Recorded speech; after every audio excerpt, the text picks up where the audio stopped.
বলতেছে আবার কি সুই দিবে হাতে, নখ দিয়ে সুই দিবে।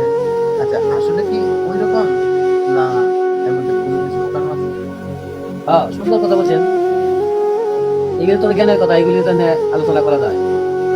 আল্লাহ পাক তো কোরআনে বহু আয়াতের মধ্যে, বহু জায়গার মধ্যে বলা হয়েছে, আমি বিচারের দিবসের দিন জিন এবং ইনসানকে তাদের অপরাধ সম্পর্কে আমি কিছু জিজ্ঞাসা করব। আল্লাহ বলবে, তোমাদের বিচারের জন্য তুমি যথেষ্ট। তাহলে আল্লাহ তো কোরআনে বলছে আল্লাহ বিচার করবে না, আমার বিচার আমি করবো। কারণ তাদের অপরাধ সম্বন্ধে আমি জিজ্ঞাসা করবো না যে তুমি কোন পাপ করছো, তুমি কোন পাপ করছো।